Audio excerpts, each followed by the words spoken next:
warahmatullahi wabarakatuh. Selamat pagi dan salam sejahtera untuk kita semua. Disyukur senantiasa kita panjatkan kehadirat Allah Tuhan yang Maha Kuasa, di mana pada pagi hari ini kita bersama-sama dapat menghadiri sebuah kegiatan, yaitu penyebaran pemahaman dan pengalaman terkait dengan penerapan budaya positif di sekolah.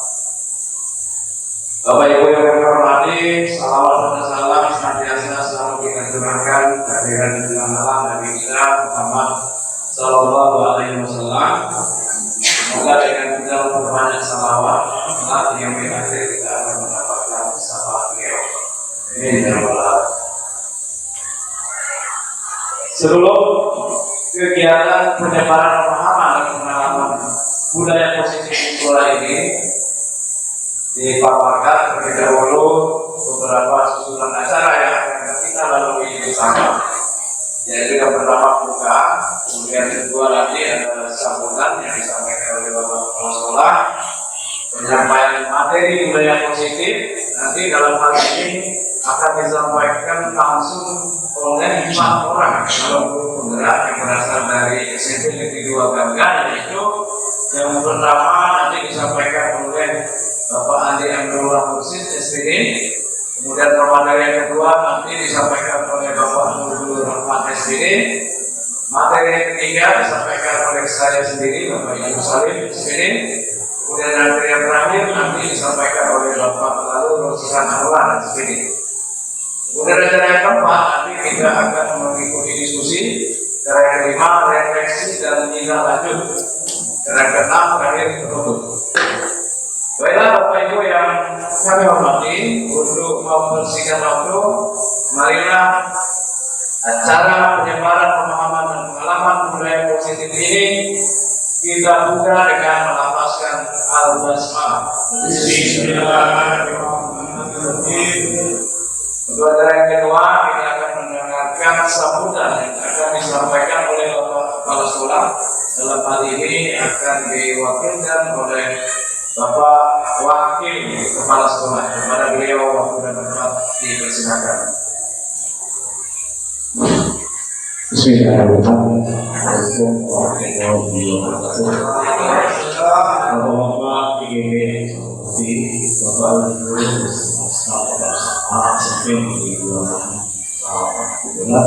Alhamdulillah disebut kepada Allah Subhanahu wa taala dan semuanya sehat disempatkan hari ini dapat melaksanakan suatu kegiatan di rakyat CGP kita, yaitu penyebaran pemahaman dan pengalaman budaya positif di sekolah. Dan insya Allah ini adalah suatu judul yang sangat bagus, dan semoga judul ini bukan hanya sekedar judul, tapi bisa kita aplikasikan langsung di sekolah.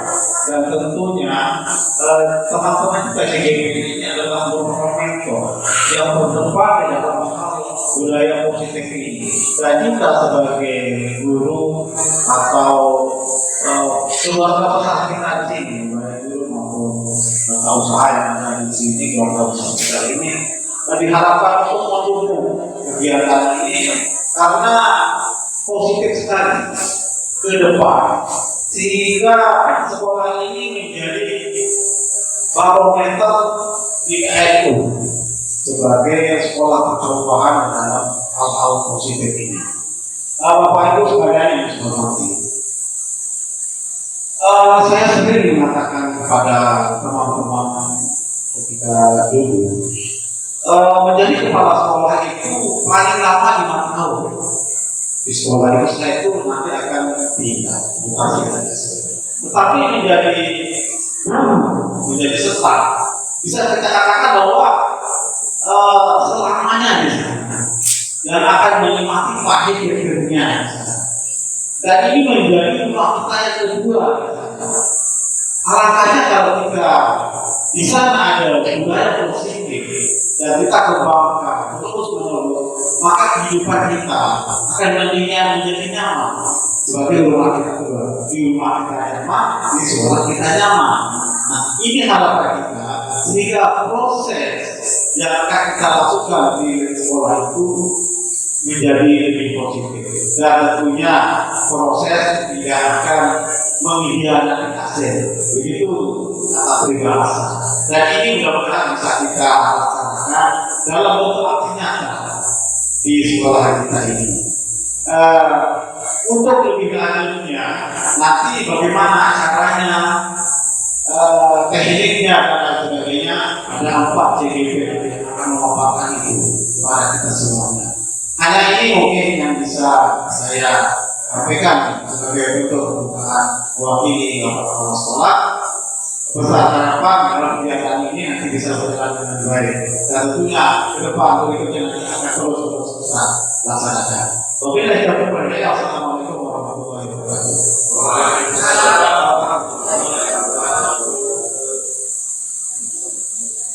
Demikian tadi kita sama-sama mendengarkan sambutan yang disampaikan oleh Bapak Kepala Sekolah. Sekali lagi kami menyampaikan terima kasih atas sambutan yang telah diberikan. Bapak Ibu sekalian, selanjutnya pemaparan materi mengenai penerapan budaya positif di sekolah ini akan disampaikan yang pertama oleh Bapak Andi Abdullah Musid. Pada Bapak Andi Abdullah, waktu dan tempat kami persilakan.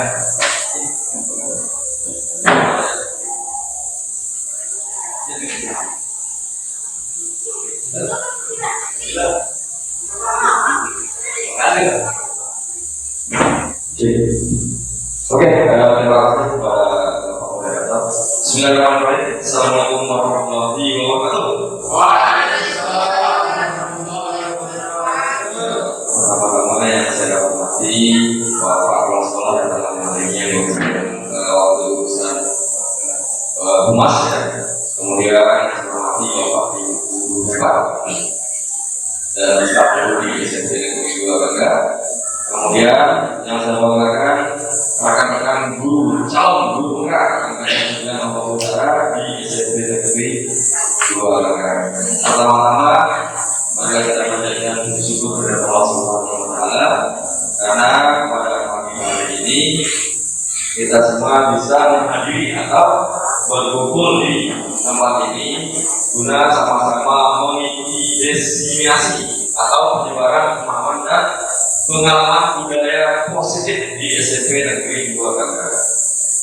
Selanjutnya salam kepada Nabi Muhammad SAW. Semoga kelak di akhir semua mendapat kesempatan. Amin amin ya Allah. Oke, Bapak Ibu guru yang saya hormati, sebelum saya akan masuk ke materi terkait dengan budaya positif, di situ ada item yang akan kita bahas. Jadi pertama-tama saya minta dulu Bapak Ibu guru ya untuk dimohon berdiri sejenak. Dimohon berdiri sejenak ya sebelum kita masuk ke materinya. Kemudian saya minta untuk berpasangan ya, silakan berhadapan berpasangan. Oke, berhadapan ya. Oke, nah, kita tolong mungkin boleh di boleh Pak sama ya ya semua ya. Oke, kita akan sedikit dulu nih sebelum masuk ke materinya ya. Oke, siap. Bapak Ibu dengarkan instruksi dari saya. Nggak apa-apa, yang berbuat lagi nggak apa-apa, nggak masalah ya. Oke, instruksinya silakan saling berhadapan. Kemudian posisi tangan seperti orang bersalaman. Belum bersalaman, seperti orang bersalaman. Oke, nama permainannya yaitu permainan cerdas dan cerdik. Jadi nanti silakan Bapak Ibu guru menentukan siapa yang cerdas, siapa yang cerdik. Nah, misalnya pemain yang cerdas berarti Bu Imam cerdik. Jadi silakan dipilih masing-masing. Jadi nanti instruksinya dengarkan saya. Kalau seandainya saya sebut cerdik, berarti yang dianggap itu cerdik, yang cerdas itu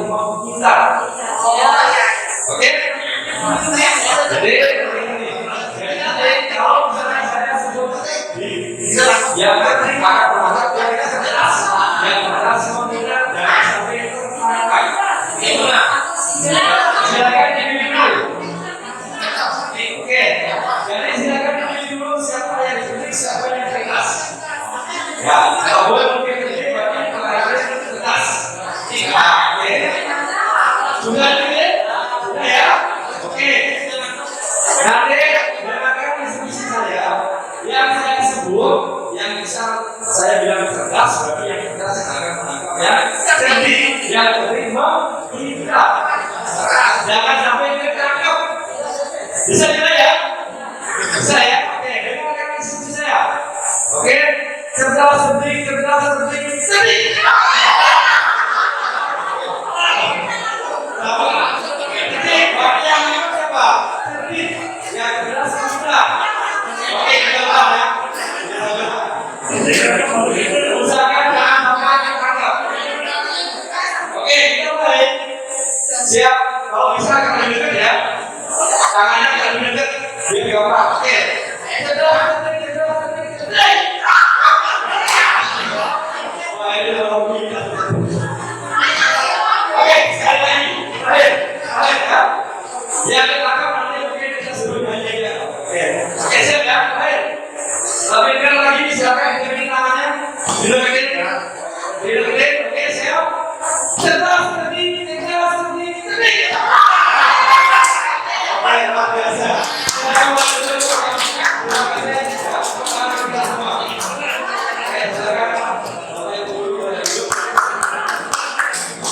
Oke, terima kasih. Jadi bagaimana sebenarnya ruangan itu untuk kita konsentrasi, fokus ya. Jadi, oke Bapak Ibu, kita akan coba mulai ya. Jadi, alhamdulillah pertama kali saya akan menyampaikan materi terkait dengan budaya positif. Jadi kami di sini dan rekan-rekan calon guru penggerak Angkatan 90 Utara kita berkolaborasi. Jadi dengan kami kalau kami lakukan sendiri-sendiri, jadi nanti membosankan buat intinya aja. Makanya kita melakukan secara kolaborasi langsung ke depan dan materinya nanti kita akan bagi.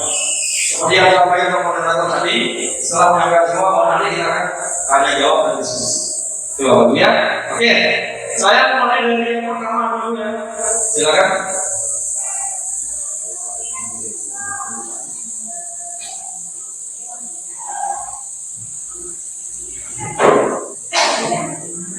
Oke, jadi menyebarkan pemahaman di balik itu yang jawab.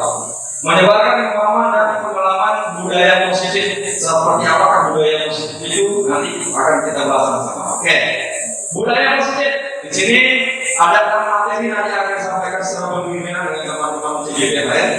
Yang pertama disiplin positif dan nilai-nilai kebaikan universal. Kemudian teori motivasi, hukuman dan penghargaan serta restitusi. Kemudian ada keyakinan keras. Kemudian kebutuhan dasar manusia dan dunia berkualitas. Yang kelima itu ada restitusi, yaitu bagaimana posisi kita sebagai seorang guru. Kemudian restitusi lagi yang terakhir nanti yaitu bagaimana penerapan segitiga restitusi pada saat dengan siswa. Ya. Jadi kalau saya yang pertama nanti akan menyampaikan terkait dengan disiplin positif dan nilai kebaikan universal. Ya, di next, Oke, kita beranjak pembelajaran dengan paradigma baru. Pembelajaran dengan paradigma baru merupakan pembelajaran yang dirancang berdasarkan prinsip pembelajaran berdiferensiasi, sehingga peserta didik belajar sesuai kebutuhan berdasarkan hak perkembangan sesuai teori psikologi modern untuk mewujudkan profil pelajar Pancasila. Sebenarnya nanti intinya ini bagaimana pada saat proses pelaksanaan pembelajaran kita untuk menerapkan namanya pembelajaran berdiferensiasi. Mungkin Bapak Ibu mungkin sudah pernah melaksanakan sebelumnya apa itu pembelajaran diferensiasi, ya. Jadi nanti kita akan coba sama-sama bagaimana sih penerapannya. Oke, next. Oke, jadi saya punya sebuah ilustrasi nih, Bapak Ibu, ya. Jadi nanti ada kegiatan kepala tangan. Jadi di situ ada diinstruksikan ada A dan B. Anda adalah teman Anda. Kemudian nanti kami akan berikan sebuah kertas. Kita tolong Pak Yus, kertasnya dibagikan dulu. Oke, itu aja. Jadi nanti Bapak Ibu guru menulis sebuah apa kira-kira yang Bapak Ibu guru menulis di kertas itu, ya. Kemudian setelah Bapak Ibu guru tulis, kemudian dipegang seerat mungkin, ya. Dengan kemudian diletakkan di salah satu tangan Anda, memegang atau sesuatu tersebut dengan segala daya, kemudian buatlah sebuah kepala. Ya, Jadi nanti Bapak Ibu yang di bagian di antara yang B-nya, kemudian teman Anda yang B akan mencoba dengan sekuat tenaga dengan berbagai cara untuk membuka kepala tangan tersebut. Ya, komputer Anda memberikan pertanyaan tersebut, kemudian nanti teman Anda memuju bagaimana sih biar bisa membuka. Silakan bisa ditulis. Ya, bisa nanti dilihat ya. Mungkin ada satu yang nulis saja akan membuka. Apa yang dianggap paling berharga? Kira-kira yang paling berharga menurut Bapak Ibu yang Bapak Ibu guru mungkin tidak akan orang lain tahu. Misalnya yang berharga yang Bapak Ibu guru punya itu Bapak Ibu akan bagiin, makanya nanti itu akan digenggam sekuat-kuatnya dan tidak boleh orang tahu, orang lain tahu apa yang Bapak Ibu punya. Siap. Oh, benar nih. Yang dulu. Ya, silakan. Satu aja yang boleh berarti ada satu yang akan membuka. Satu yang akan membuka kepala tangan dari pasangannya. Jadi yang satu bertanya apa sih yang Ya, jadi misalnya khususkan ada nulis saya orangnya mungkin atau mungkin saya punya emas yang berkarat-karat bisa seperti ini ya. Dan nanti akan ditebak sama ini bagaimana sih Bu Evi dia akan tahu bisa nggak Bu Siska itu akan membukakan dengan bujukan-bujukan yang dilakukan oleh Bu Evi sebagai ibu. Tidak boleh menggunakan kekerasan. Intinya bagaimana sih kepala tangan bisa dibuka? Bapak Ibu guru pasangannya baik dengan benar itu apa kan dari saya? Tidak boleh kekerasan. Aku yang penting jangan pakai apa? Kekerasan ya. Oke silakan sudah. Kalau sudah silakan Bapak Ibu guru yang megang atau yang sudah menulis silakan digenggam di kepala sekuat tenaga. Kemudian pasangannya diminta untuk membuka. Silakan. Ya silakan. Mungkin dari Bu Ima dulu silakan. Silakan Pak Eden boleh membukanya. Karena Pak Eden itu ingin tahu apa sih isinya di dalam kepala tangannya. Nah ini merayu Ya silakan. Di depan ya. Di depan ya. Silakan kalau mungkin bukan apa sih? Mungkin apakah Bima akan mengasih tahu Pak Eden apa yang diinginkan? Sebenarnya dari Pak Eden seperti apa dia akan merayu kembali mungkin bisa jadi. Silakan. Bu Ima cantik, apa sih? Silakan Pak Eden. Silakan dulu bisa juga mungkin dengan rayuan boleh dipasang-pasang. Ya, oke, satu-satu dari Pak Eden dulu. Pak Eden dulu, ya. Silakan Bima. Bima. Ya. Ayo, jangan selesai. Oke, bisa silakan. Ya, silakan bebas mau dirayu mau di semua. Kalau gimana ya?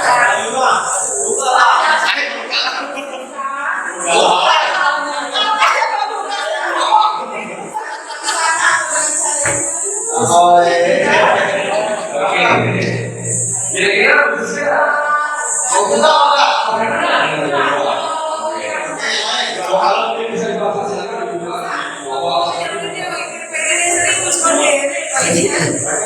Oke, contoh lain, mungkin dari Ani Ibu Ani dulu. Ya, silakan boleh. Apakah nanti dengan rayuannya, dengan kemalannya akan dibuka tidak? Dan kenapa ini akan dibahas? Oke. Siap. Ini rayuan masa lalu.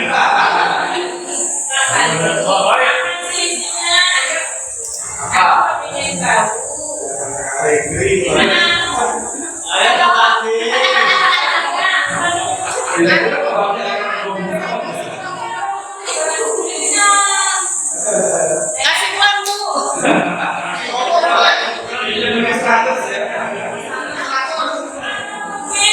Ini Gimana Pak Pati akan dibuka atau tidak?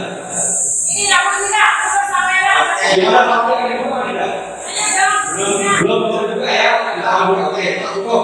Belum sekarang ini kita bisa juga ya. Nah, oke. Sekarang Bu Siska, tadi kan Ibu menulis sesuatu nih. Kemudian Ibu pegang. Kira-kira kenapa sih Ibu bilang membuka tanah itu dan tidak boleh orang tahu apa yang ada di situ? Kira-kira apa yang ada di rahasia? Ya, rahasianya itu harus ditahu dulu nih. Dan kenapa dia boleh tahu gitu? Sengaja, saya mau lihat bagaimana perjuangan ini. Oke. Sekarang dulu bisa. Jadi dia ada perjuangan. Jadi ini untuk mengetahui apa sih di dalamnya. Kalau tadi apa kira-kira tadi? Belum dapat saweran. Sawerannya kurang. Saya belum bilang makan.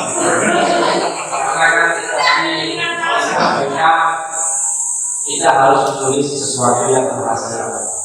Jadi sesuatu yang rahasia belum terpertahankan. Oh, Sampai siap.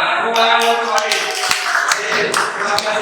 Jadi tidak semua apa yang kita punya itu kita bisa bagikan ke orang lain. Jadi ada sesuatu yang kita harus lakukan, kemudian apa yang bisa kita lakukan. Oke, next Pak. Apa yang akan terjadi? Oke, jadi kalau kita pakai dari perubahan paradigma teori kontrol atau teori dunia, ini ilusi kontrol dari yang tadi, ya. Yang pertama, bagaimana ilusi guru seorang guru untuk mengontrol muridnya.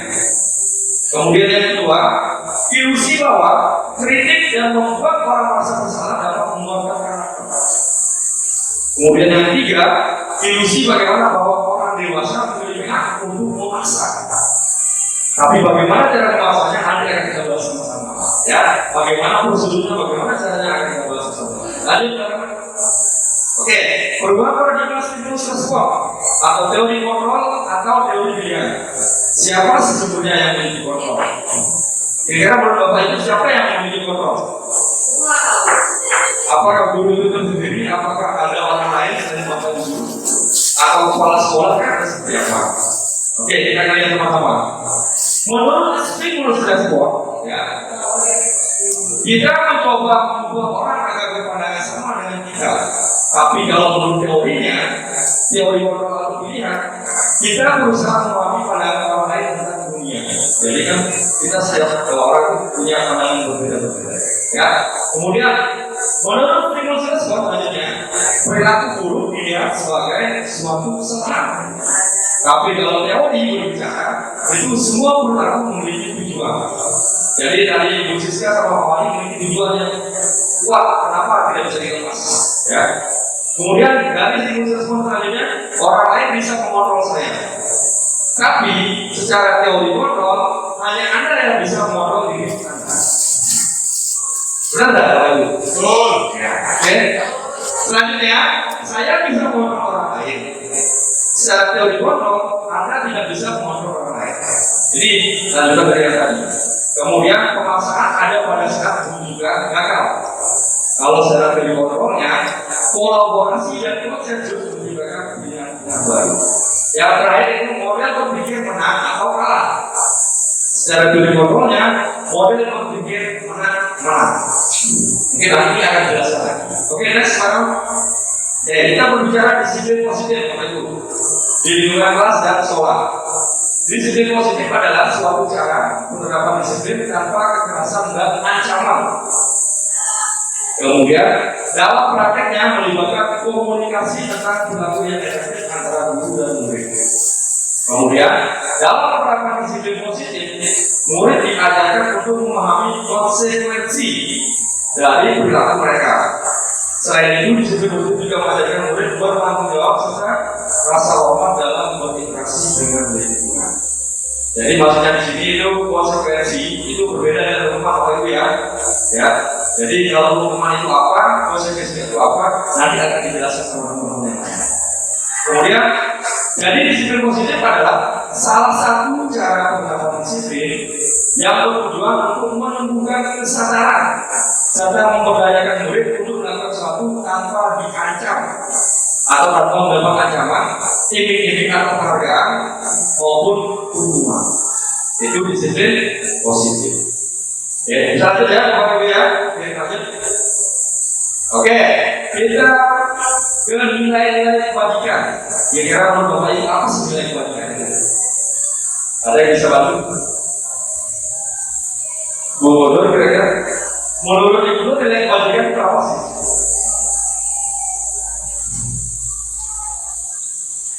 Nilai kebajikan itu apa kira-kira? Boleh tunjukkan Pak Is? Nilai kebajikan menurut Bapak Ibu, nilai kebajikan itu apa? Ya. Jadi di sini bukan berarti kita tahu mana sharing yang mau boleh.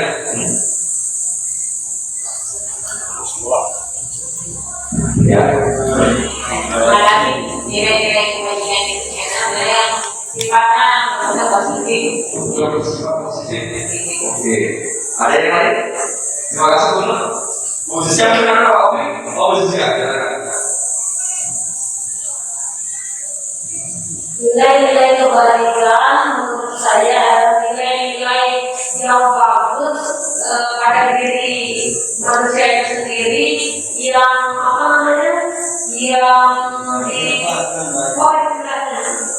yang bagus, bisa berdampak buat orang, atau bisa orang lain menirukan atau murid apa istilahnya kalau Implementasi gitu. yang diimplementasikan jadi bagus. Siap. Terima kasih Bu Siska. Terima kasih buat Bu Siska ya. Jadi nilai kebajikan adalah sifat-sifat positif manusia yang dikatakan tadi yang merupakan tujuan-tujuan yang ingin dicapai secara diri. Kemudian seperti yang tidak ditemukan oleh Dr. William Gibson pada tahun 1984 menyampaikan bahwa setiap perbuatan menjadi suatu tujuan. Apa yang kita akan kerjakan itu pasti menjadi tujuan. Bila mungkin kita melakukan sesuatu tanpa ada tujuan yang jelas. Ya. Kemudian menurut Diana Gibson 1998 mengumumkan bahwa dengan memiliki nilai-nilai kebajikan yang diakini seorang maka motivasi intrinsipnya akan terbangun. Intrinsik berarti dari dalam diri kita pribadi, ya, sehingga menggerakkan motivasi dari dalam untuk dapat mencapai tujuan mulia yang diinginkan. Kira-kira Bapak Ibu seperti apa sih contoh nilai kebajikan yang menurut Bapak Ibu? Yang patut untuk kita implementasikan ke siswa kita. Salam. Salamnya untuk guru. Apa lagi? Jangan salah. Ya, itu salam ya. Saya dari salam kira-kira apa? Berbuat baik, senyum, salam, memberi kata kebersihan, disiplin, luar biasa. Kemudian bagus sekali ya. Oke, kita lanjut kawan. Jadi sebenarnya kalau dari banyak itu banyak, ya banyak orang guru. Jadi dari 6 institusi atau organisasi ini yang pertama Monash. Oke, kalau kita melihat dari profil pelajar Pancasila itu ada 6. Yang pertama yaitu beriman kepada Tuhan Yang Maha Esa dan berkelah mulia. Kemudian ada mandiri, bernalar kritis, berkebinekaan global, bergotong royong dan kreatif. Itu kalau dilihat dari sisi pandang dari profil pelajar Pancasila atau ketiga. Kemudian yang kedua dari tipe primary, program atau PYP, itu banyak tuh Bapak Ibu, ada toleransi, rasa hormat, mandiri dan seterusnya. Jadi itu termasuk dalam nilai kebajikan atau nilai yang bersifat positif. Begitu juga dari yang 9 pilar karakter Indonesia, ya itu hampir sama. Mungkin maknanya hampir sama, cuma pengolahan yang kalimatnya yang berbeda. Luar biasa. Kiranya memang yang keempat dari petunjuk sumber hidup dari keterampilan hidup, ya dari keterampilan hidup dapat percaya lurus orang lain, tidak berhak orang lain memberikan yang terbaik dari diri dan selanjutnya. Nanti teman, oke, ini dari prinsip essential virtues, ya. Kemudian yang keenam, kedua proyek nilai kebajikan. Sebenarnya ini hampir sama kalau kita berpacu itu balik lagi ke ketiga tadi, profil pelajar Pancasila. Semua sudah terpaku di situ. Baik yang beriman dan bertakwa, berakhlak mulia, kemudian bergotong royong, berjalan kritis, ya, kreatif itu sudah masuk semua. Kalau kita ngambil sebenarnya dari keenam dimensi yang ini. Oke lanjut teman. Oke, itu terkait dengan yang kewajiban ya Bapak Ibu. Kira-kira ada pertanyaan? Oke, kalau ada pertanyaan mungkin disimpan nanti di sesi diskusi ya Bapak Ibu ya. Oke ya, saya mungkin satu lagi Bapak Ibu terkait dengan teori motivasi, hukuman dan penghargaan. Oke, biar tidak ngaruh Bapak Ibu ya. Saya minta nanti Bapak Ibu untuk melakukan tepuk konsentrasi. Jadi nanti kalau saya bilang tepuk konsentrasi ya, Bapak Ibu kayak pramuka. Siap konsentrasi. Oke? Siap ya? Oke. Jadi tidak akan siap. Tepuk konsentrasi. Siap konsentrasi. Oke. Terima kasih Bapak Ibu ya. Kita lanjut. Lanjut teman. Terkait dengan teori motivasi dan hukuman ya. Teori motivasi berlaku manusia. Yang pertama, untuk menghindari tidak nyaman dengan hukuman. Apa yang akan terjadi apabila saya tidak melakukannya? Itu termasuk dalam motivasi eksternal.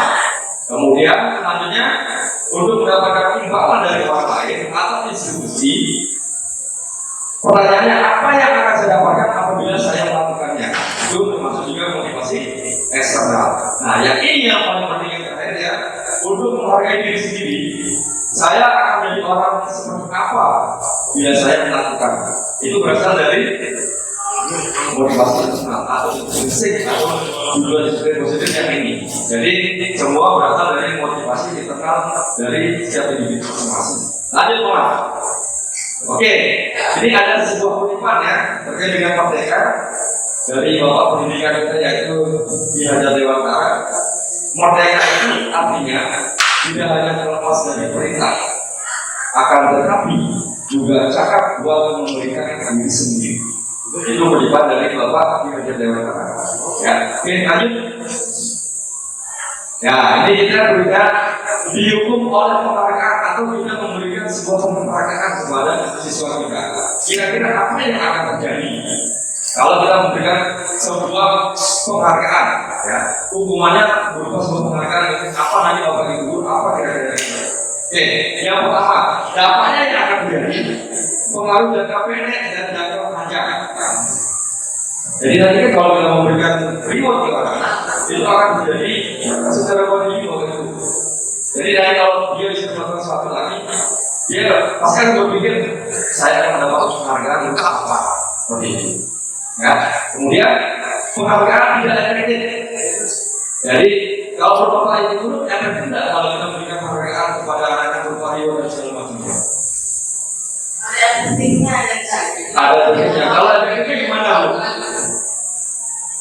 kalau penghargaan atau yang lebih kami bisa menjaga kerjanya atau uangnya dari mereka kan motivasi ya. Benar. Untuk belajar lebih baik lagi ya.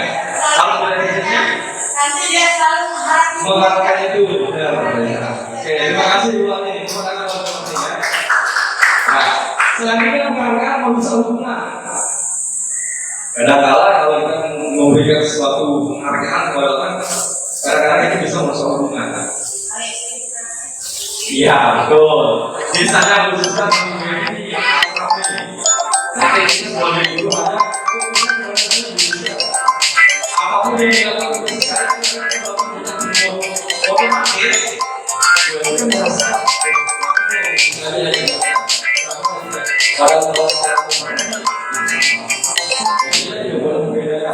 ya antara satu siswa dan siswa yang lain. Kemudian penghargaan mempengaruhi kecepatan. Silakan Bapak Ibu sambil lihat ya. Penghargaan mempengaruhi kecepatan. Kemudian penghargaan mempengaruhi kualitas. Ya, penghargaan itu mempengaruhi kreativitas. Jadi anak-anak yang berharap dikasih penghargaan terus itu kadang-kadang monoton, akan berpikir untuk yang lebih kreatif lagi seperti apa yang dilakukan. Kemudian penghargaan itu menghukum. Menurut Bapak Ibu kira-kira statement ini benar apa enggak? Penghargaan itu menghukum, kira-kira benar apa enggak? Kira-kira menurut Pak Eda gimana? Kalau kita memberikan sebuah penghargaan kepada siswa, apakah itu menghukum? Berbeda di mana?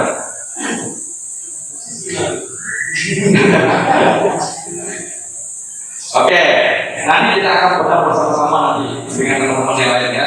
Kemudian kita akan mengurangi motivasi dalam diri. Ya, karena motivasinya paling hanya kayak itu aja.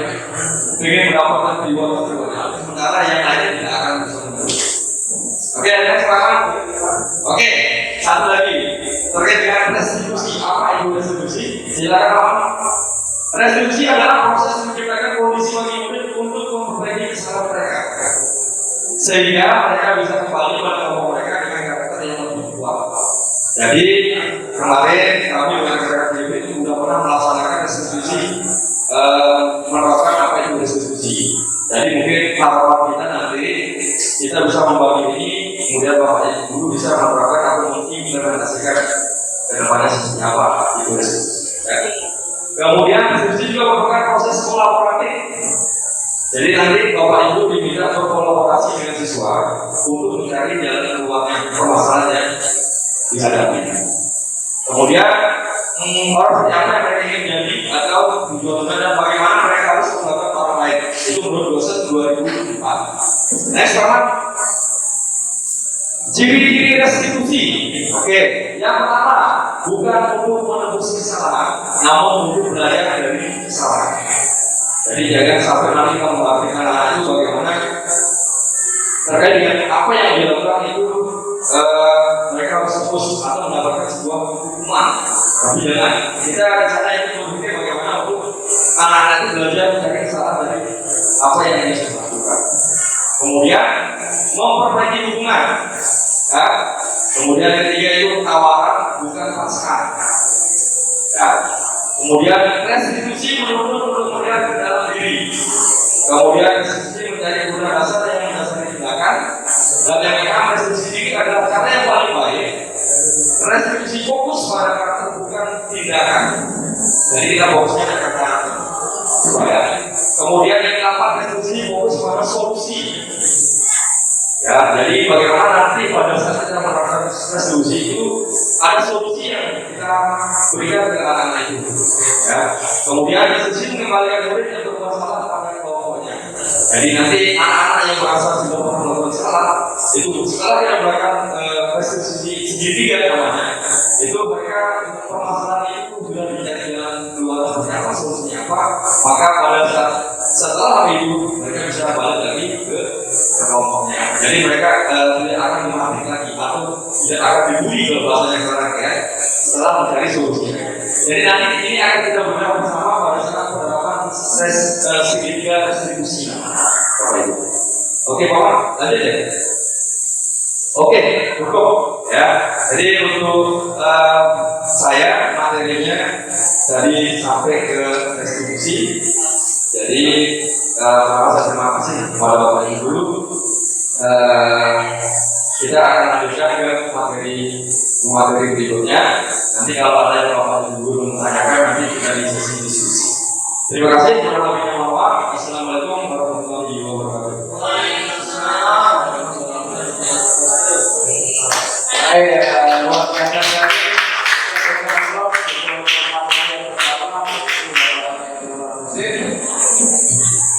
Bapak Ibu, demikian tadi materi yang sudah disampaikan oleh Bapak Andri Amrullah Husin mengenai konsep yang disiplin positif. Kemudian materi kedua yang disampaikan tadi terkait dengan teori motivasi, ya. Bagaimana hukuman dan penghargaan hingga restitusi. Sekali lagi kami sampaikan terima kasih ya kepada Bapak Andri Amrullah dan materi yang sudah disampaikan tadi. Untuk selanjutnya, Bapak Ibu semua, kita akan mendengarkan ya, materi selanjutnya yaitu terkait dengan keyakinan emas. Kemudian nanti materi yang berikutnya mengenai 5 kebutuhan dasar manusia. Nah, untuk kedua materi ini akan disampaikan langsung oleh Bapak Nuzulur Rahman SPD. Kepada Bapak Nuzulur Rahman, waktu dan tempat kami persilakan. 9.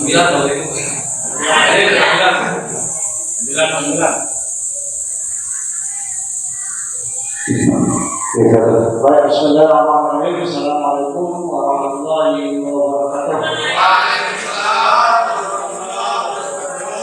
Saya semangat Bapak Ibu Dapat. Alhamdulillah, mudah-mudahan kegiatan ini kita sampai selesai dan acara kita berjalan dengan lancar. Jadi saya akan membawakan materi di bawah itu terkait bagaimana kita itu membuat keyakinan kelas. Yang kedua itu 5 dasar kebutuhan manusia.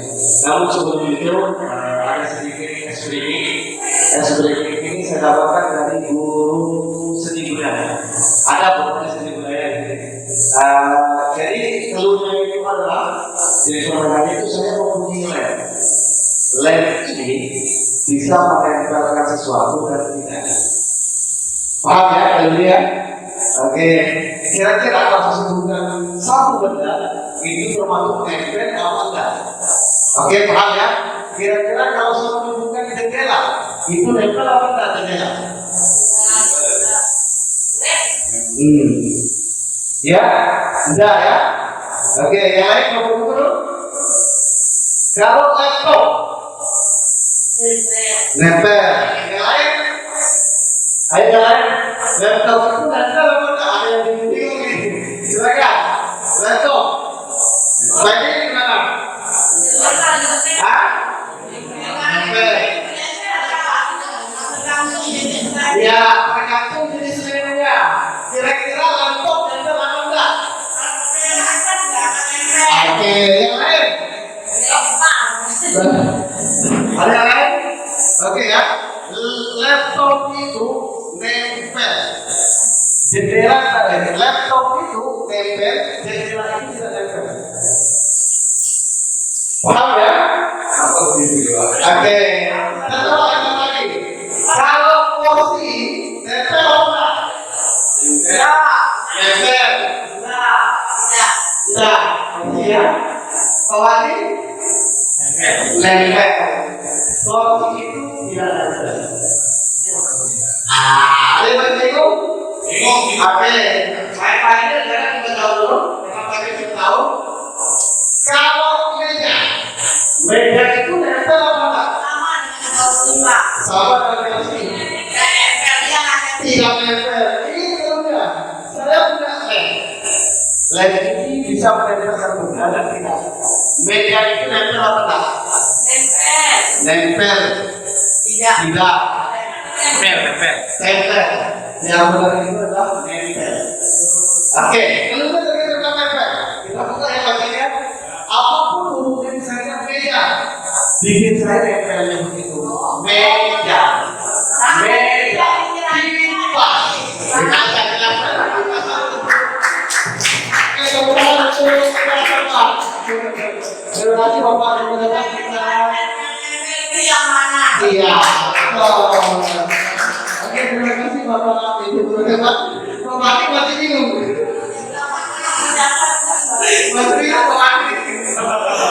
Bagi aku, Bapak itu nempel apa enggak? Bagi.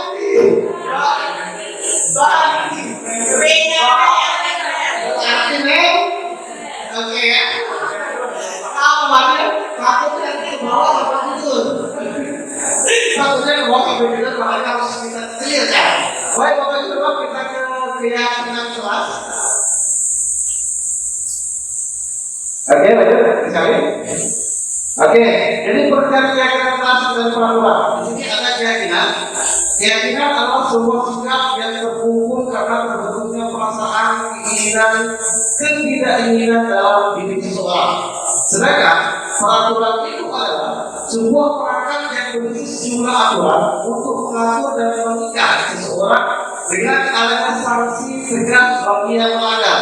Dan biasanya kalau peraturan ini dibuat oleh seseorang atau suatu instansi, itu peraturan. Jadi beda keyakinan sama peraturan. Ya, lanjut lagi.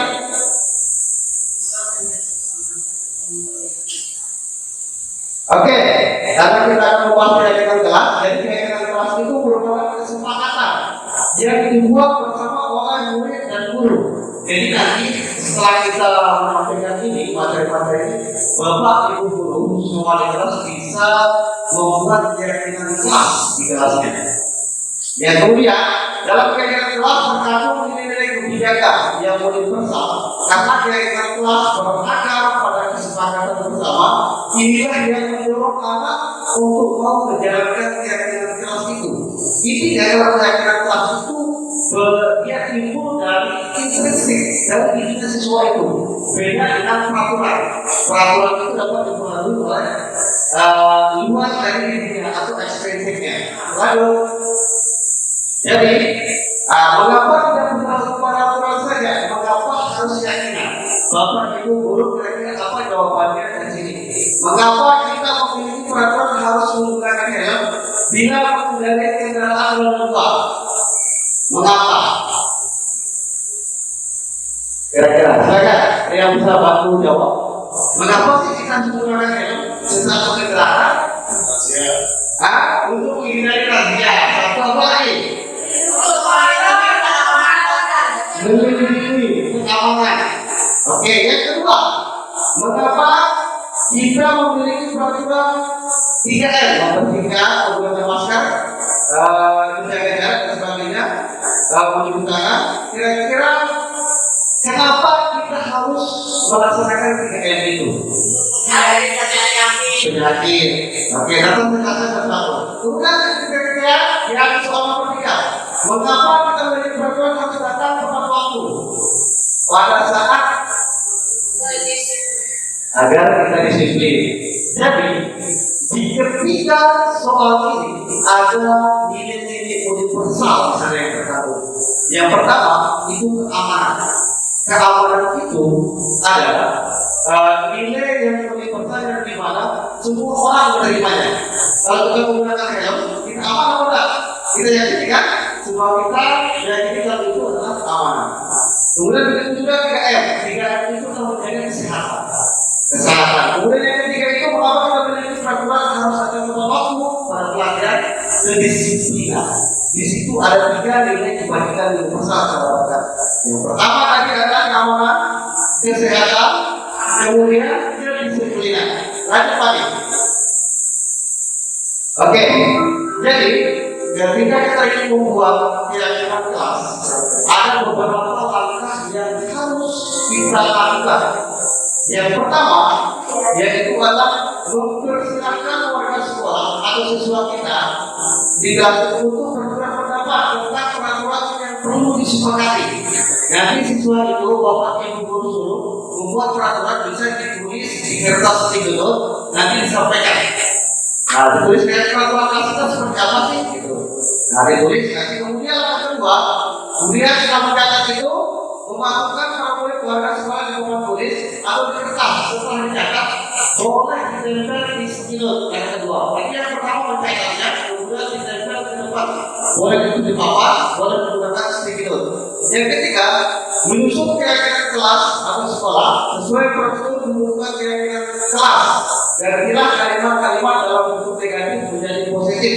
Contohnya kalimat negatif, jangan berlari di kelas, kalimatnya itu berjalan di kelas. Saya tambahkan sedikit ya.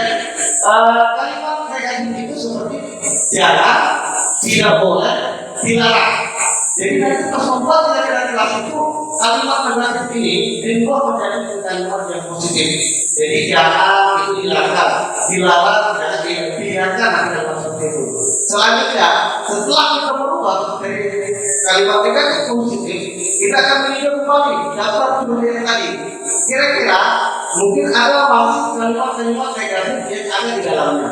Yang selanjutnya itu nanti kita akan mencarikan dia itu adalah keyakinan universal apa sih yang ada di peraturan-peraturan itu. Kemudian yang terakhir itu tinjau ulang keyakinan yang sudah dibuat. Satu pertanyaan satu nanti bisa ditempelkan di depan kelas dengan dihubungkan terhadap anak-anak nanti pada akhirnya. Ini contohnya keyakinan kelas yang bisa dilanjutkan. Ya seperti ini nanti di situ ada keterangan anak-anak, kemudian dan sebagainya. Bisa dibuat di karton, bisa dibuat di papan tulis. Ya gitu. Lalu bagaimana murid itu ya murid kita tersebut sehingga mereka merasa tidak mampu menjadi orang yang sukses. Berikut posisi kontrol kita sebagai teman. Guru pada posisi ini tidak menyakiti murid, namun akan tetap berupaya mengontrol murid melalui persuasi, nada suara pertama, akrab, bercanda, bahasa tubuh, merapat pada murid, mata dan senyum dengan. Nah, jadi kayak kita fair sama murid, lakukan kita sebagai teman gitu, dengan murid-murid. Ya. Nah, kalau kita berperilaku seperti itu, maka akan berdampak pertama dampak positif. Ada dampak positifnya apa ini? Ya.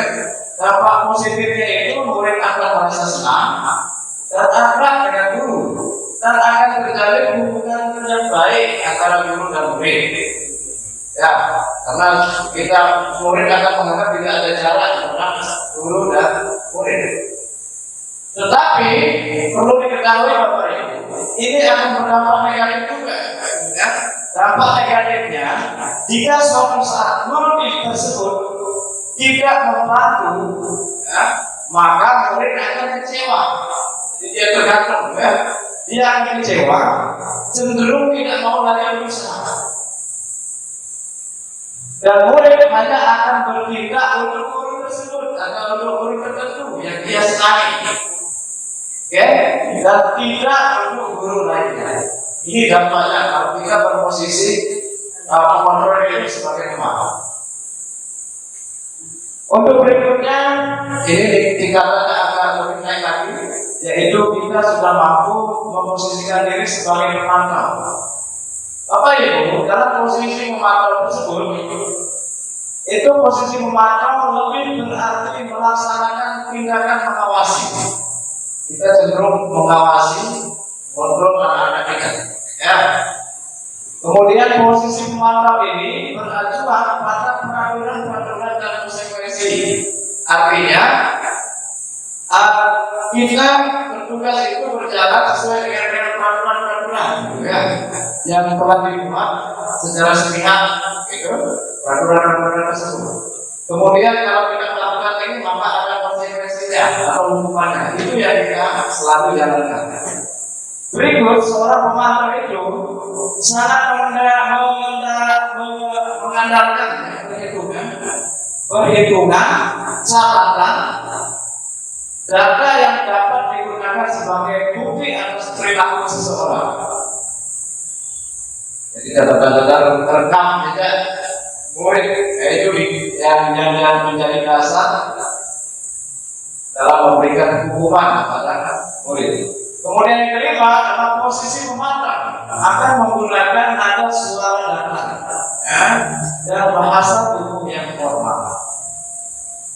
Karena ini kan posisi ini menjalankan aturan-aturan dengan konsekuensi. Pokoknya dia bertindak formal. Nah, dampaknya kalau kita berperilaku seperti tersebut, ya, berperilaku pemantau ini, maka murid-murid kita memahami konsekuensi yang harus dijalankan. Ya, murid jadi paham tentang konsekuensi yang harus dijalankan karena telah melanggar salah satu peraturan sekolah. Ini penegakan disiplin ini. Ya, itu dalam posisi pemantau. Nah, ini posisi kontrol sebagai seorang manajer. Inilah mimpi kita bersama. Kita mampu berposisi sebagai seorang manajer. Ya. Jadi manajer itu adalah posisi di mana guru berbuat sesuatu bersama dengan murid, mempersilahkan murid mempertanggungjawabkan perilakunya, mendukung murid agar dapat menemukan solusi atas permasalahan yang sendiri.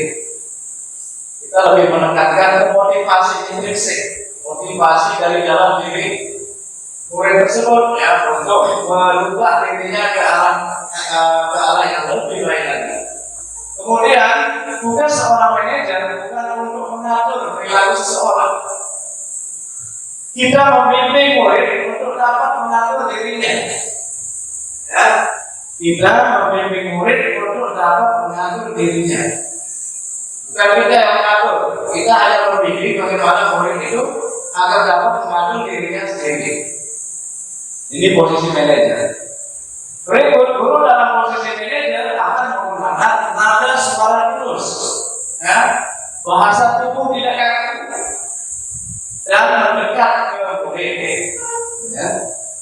Nah, kalau kita berperilaku sebagai seorang manajer, maka akan berdampak pada murid kita akan merasa terbimbing. Ya. Mereka akan merasa terbimbing untuk dapat mengatur dirinya. Murid akan kembali pada tanggung jawabnya secara serta mencari jalan keluar dari permasalahannya, tentu dengan bimbingan guru. Jadi kita akan membimbing. Ini dari posisi kontrol. Baik Bapak Ibu, untuk memperdalam pemahaman kita mengenai 5 posisi kontrol ini, berikut saya sampaikan mulai dari motivasi guru berbuat. Jadi guru berbuat, kalau kita mau hukum itu contohnya menghardik, menunjuk-nunjuk, menyakiti, nyindir.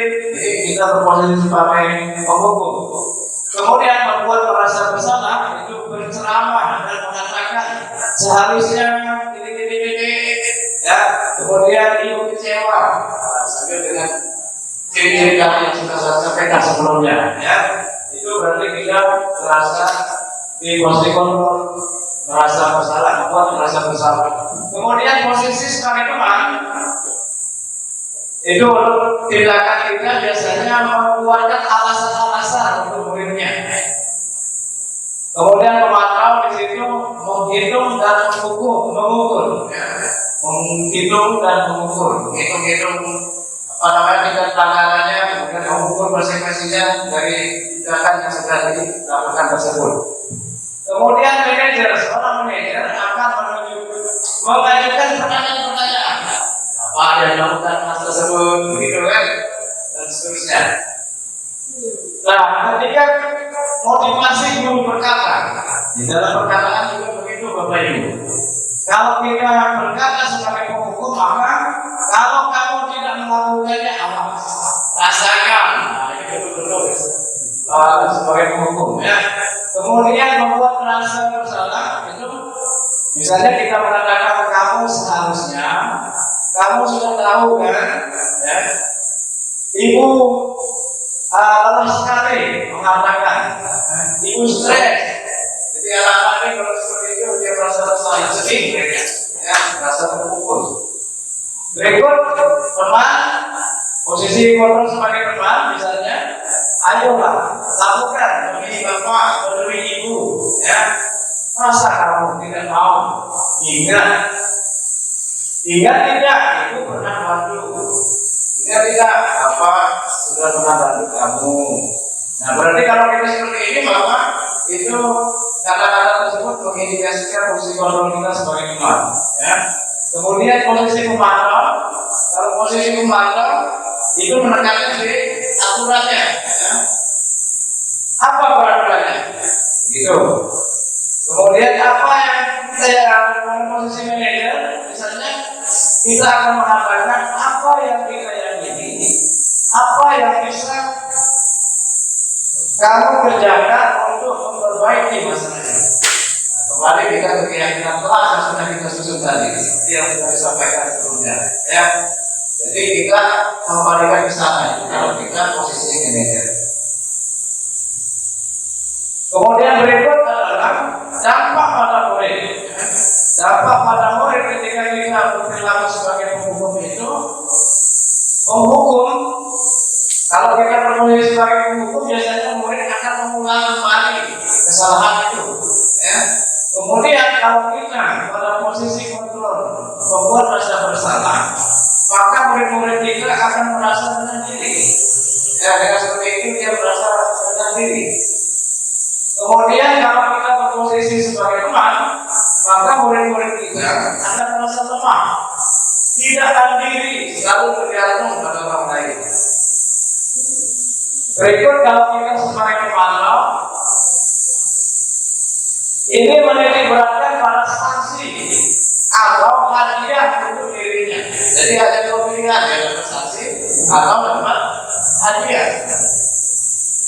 Kemudian ketika kita berposisi manajer, maka murid akan dapat mengevaluasi dirinya, mengintrospeksi dirinya, ya, bagaimana cara memperbaiki diri. Ini dampak dari kelima kontrol. Oke. Nah, Bapak Ibu perlu ketahui ini ada beberapa dasar. Nah, bisa beda-beda, tapi contohnya di sini adalah setiap orang pasti pernah melakukan kesalahan. Kita berikan pembinaan, siapa saja yang bisa melakukan kesalahan. Terus yang kedua, kamu bukan satu-satunya yang pernah melakukan ini. Nah, yang terakhir, meyakinkan, menanyakan keyakinannya, keyakinan kelas. Yang pertama, nilai-nilai apa yang telah kita sepakati. Sebelumnya kan kita sudah membuat kesepakatan kelas atau keyakinan kelas. Nah, tujuannya adalah supaya anak menyadari kesalahannya. Terus yang terakhir, kamu ingin menjadi orang seperti apa? Nah, misalnya kita tanya cita-citanya apa? Karena cita-cita ini kan gambaran untuk masa depan mereka. Maka kalau ditanya cita-citanya banyak, ada yang mau jadi polisi, ada yang jadi polisi, ada yang mau jadi tentara, ada yang jadi dokter, dan sebagainya. Nah, teori ini kita usahakan, kita gunakan untuk menyelesaikan permasalahan yang ada di siswa. Nah, sekarang itu ya, tidak bisa kita melakukan hal-hal yang fisik. Ya, hanya kita bisa melakukan tindakan-tindakan validasi, menstabilkan identitas, dan menanyakan keyakinan. Inilah yang disebut dengan segitiga restitusi. Lanjut. Untuk membuat anak yang merasa gagal dan membuat salah menjadi positif terhadap dirinya. Guru berkata, berbuat salah itu hal yang manusiawi. Ini adalah alurnya untuk menyelesaikan kasus-kasus yang ada di siswa. Berbuat salah itu hal yang manusiawi. Tidak ada manusia yang sempurna. Bapak Ibu juga berbuat salah. Kita pasti bisa menyelesaikan permasalahan ini. Bapak Ibu tidak tertarik untuk mencari tahu siapa yang benar, siapa yang salah. Bapak Ibu lebih tertarik untuk menyelesaikan masalah. Kalau kamu menyalahkan diri sendiri, terus apakah kamu bisa baik pada diri sendiri. Nah, ini namanya menstabilkan identitas. Karena anak yang melakukan kesalahan itu kalau dimarah-marahin gampang emosi. Saya sering mengalami ini. Ketika dia berkasus terus dibentak-bentak dan sebagainya, malah dia banyak bentak kita. Bahkan kita yang kalah lagi. Akhirnya kita mencari kalimat-kalimat yang baik untuk menstabilkan identitas. Lanjut. Nah, yang kedua adalah validasi Tuhan. Contohnya, kamu bisa saja melakukan hal yang lebih buruk, tapi kamu tidak melakukan. Kamu pasti punya alasan kenapa melakukannya. Apa yang penting bagi kamu? Kamu boleh tetap berusaha menjaga sikap itu, tapi tambahkan sikap yang lain yang baru. Maukah kamu belajar cara lain untuk mendapatkan yang kamu butuhkan tanpa harus mengumpul? Apakah kamu bisa melakukan dengan lebih baik besok lagi? Nah, ini adalah kalimat-kalimat validasi Tuhan. Yang terakhir, menanyakan keyakinan. Guru berkata, apa nilai yang kita percaya di kelas sekolah kita? Nilai-nilai universal apa yang kita sepakati? Kelas yang ideal itu seperti apa sih? Kamu ingin jadi anak seperti apa? Apa yang kamu rasakan ketika kamu melakukan itu? Kamu menjadi orang yang seperti apa? Ini adalah contoh-contoh kalimat yang kita pakai untuk menanyakan keyakinan. Lanjut. Sudah, ya mungkin hanya ini yang dapat disampaikan. Mudah-mudahan ada manfaatnya. Terima kasih atas kesempatannya. Sekian, wassalamualaikum warahmatullahi wabarakatuh.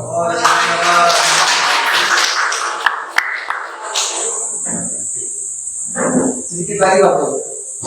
Baik, demikian tadi materi terakhir mengenai segitiga restitusi yang disampaikan singkat, padat, jelas, dan sangat menarik oleh Bapak Lalu Rusian dan SPD. Bapak Ibu yang kami hormati, selanjutnya kita kita akan membuka sesi diskusi. Mungkin ada hal-hal yang perlu Bapak Ibu tanyakan atau tanggapi dari penyampaian materi tadi, dari keempat materi tadi. Kami berikan kesempatan kepada Bapak Ibu untuk menyampaikan. Silakan. Oke, silakan. Oke, terima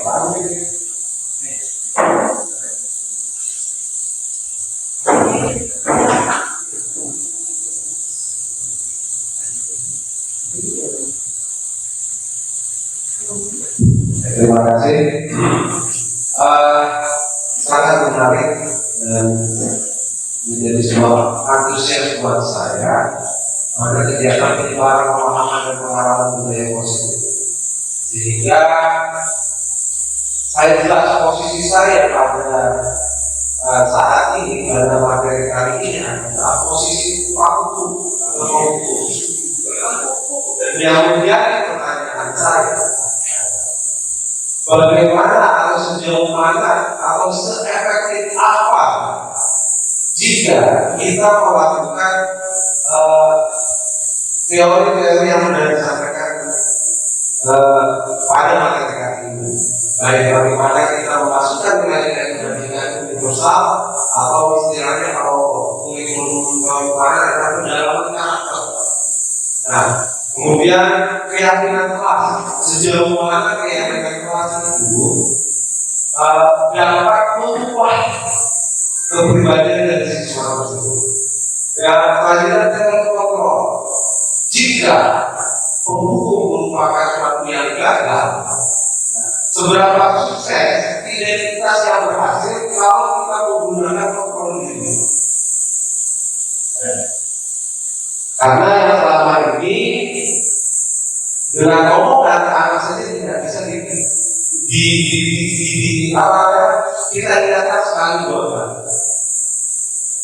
Nah, ketika kita sudah mengatakan agar tinggi nada kita, baru mereka mengerti bahwa kita terima. Walaupun itu namanya penghukuman posisi kita. Nah, dan terakhir adalah tentang segitiga restitusi. Artinya di sini kita hanya memberikan masukan atau bahasa Sokrates istilahnya kalau di dalam konteks bahasa Sokrates itu misalnya seperti ini.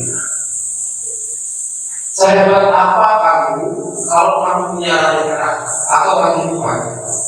Sekitar apa kamu dengan kamu punya rambut panjang sehingga kamu berani memelihara rambut panjangmu di sekolah ini? Nah, saya akan apa bahasa yang seperti ini? Terima kasih.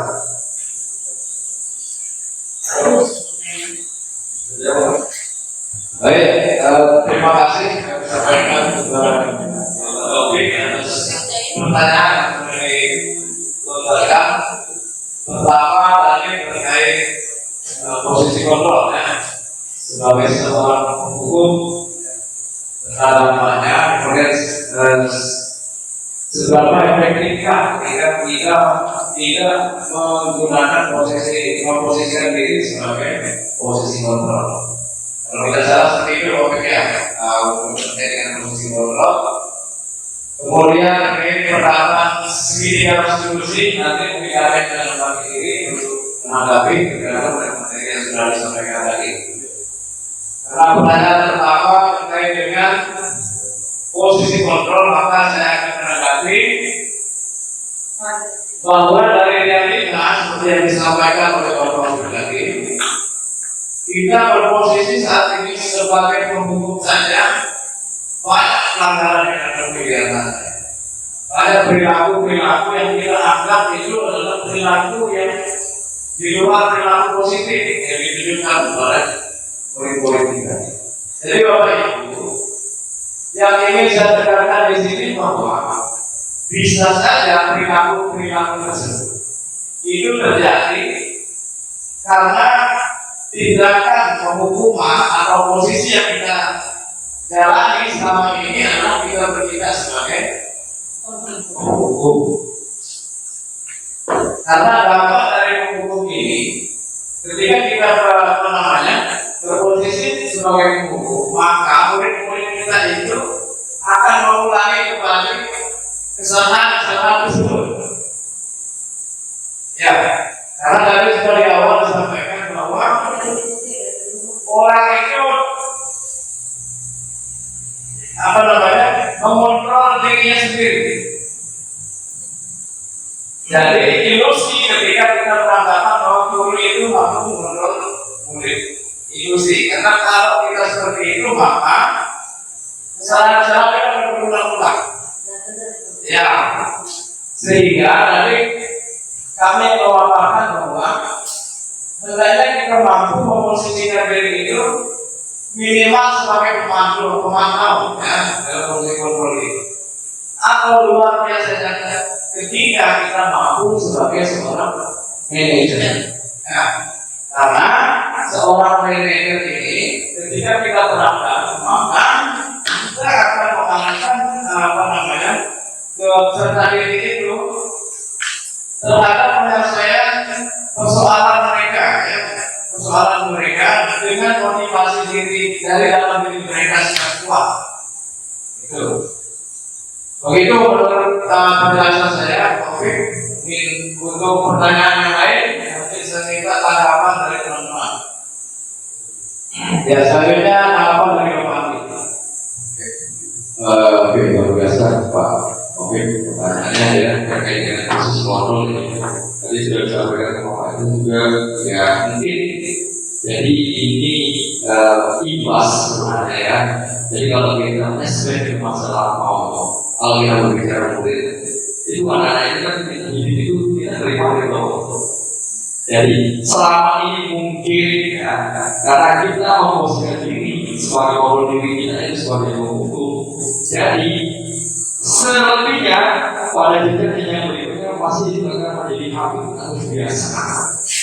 Jadi ibadah anak-anak. Jadi mungkin seperti yang saya sampaikan bahwa ada yang kita seperti itu. Jadi kita sebagai hukum karena sudah menerapkan anak-anak dari seperti yang sudah disampaikan dari SD, ya kita mesti diri kita sebagai hukum. Jadi nanti kalau tahu kemudian yang seterusnya itu bakal akan ke bawah. Jadi kita benar-benar dari kecil hingga nanti dari dewasa seperti itu pasti itu akan terjadi terus. Jadi harapan saya kalau kita bekerja itu memang seperti itu susah sekali. Bukan saja di sekolah kita, tapi di sekolah lain juga pasti seperti itu. Jadi harapan kita seperti yang Yesus bilang tadi, bagaimana kita akan menempatkan diri minimal sebagai penakal. Kita akan mencoba diri. Bagaimana sih kita sebagai Muhammad lebih lagi menjadi seorang manajer. Jadi harapannya kedepannya kita bisa memposisikan diri itu di mana gitu. Jadi harapan saya dengan teman-teman yang lain bisa berbagi kepada teman-teman atau rekan guru ini bagaimana kita bersama-sama dalam ada memperoleh diri terutama diri saya sendiri mungkin bagaimana sih kita harus menempatkan diri atau posisi kontrol kita ini sebagai apa. Mungkin itu bagus dari saya dari Bapak ya. Kemudian selanjutnya terkait dengan restitusi ya tadi ya. Restitusi ya. Tadi pertanyaannya apa? Jadi yang bahasa seberapa efektif ya. Jadi seperti yang sampaikan Pak Yus tadi mungkin itu nyambungnya ke bagaimana caranya kita menyelesaikan masalah itu. Kalau seandainya kita bisa menempatkan diri sebagai pemantau argumen, ya, maka hal yang kita akan lakukan yang efektif yang akan kita lakukan yaitu dengan menjalankan segitiga restitusi. Yang sudah dijelaskan sama Mami tadi, melalui jadi ada 3 tahapan. Yang pertama itu bagaimana kita menstabilkan. Mungkin dengan jalan menstabilkan anak-anak itu bisa paham dengan masalah yang akan diselesaikan. Kemudian yang kedua itu bagaimana memvalidasi tindakan yang salah terhadap anak tersebut. Dan yang terakhir itu bagaimana kita mengecek lagi tentang keyakinan yang setelah disepakati ada 2 sebelumnya di kelasnya masing-masing. Jadi intinya permasalahan itu bisa akan bisa selesai kalau kita bisa menerapkan segitiga restitusi tersebut. Mungkin itu dari saya Pak Taufik. Mohon maaf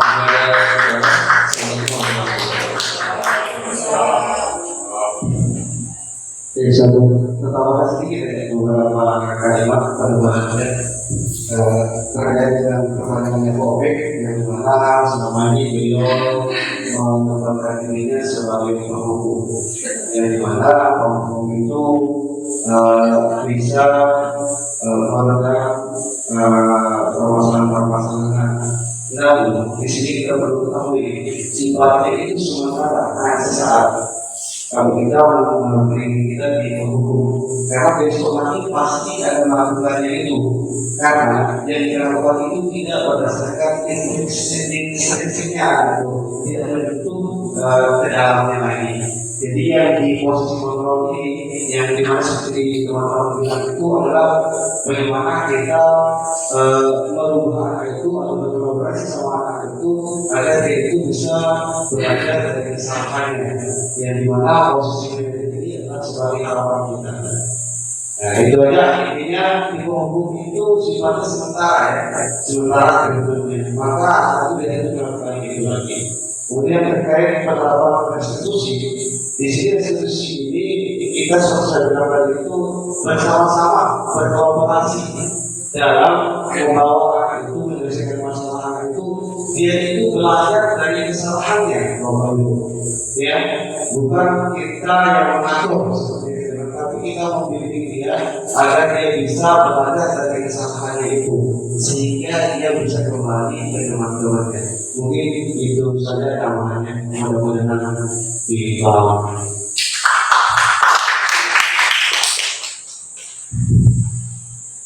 Bagaimana Pak Opik? Jelas. Ya. Bapak Ibu mungkin ada yang perlu disampaikan? Silakan. Silakan.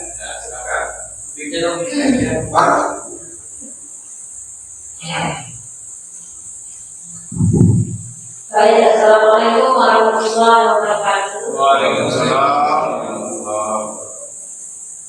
Sedikit saja mau bertanya. Tadi penyampaian dari Pak Andi merupakan beberapa macam reward ya, karena penghargaan yang tadi itu. Saya penasaran kenapa reward atau penghargaan salah satunya dikatakan sebagai hukuman, ya. Nah, contohnya reward yang seperti apa yang kita berikan ke siswa atau siapa itu dikatakan sebagai hukuman.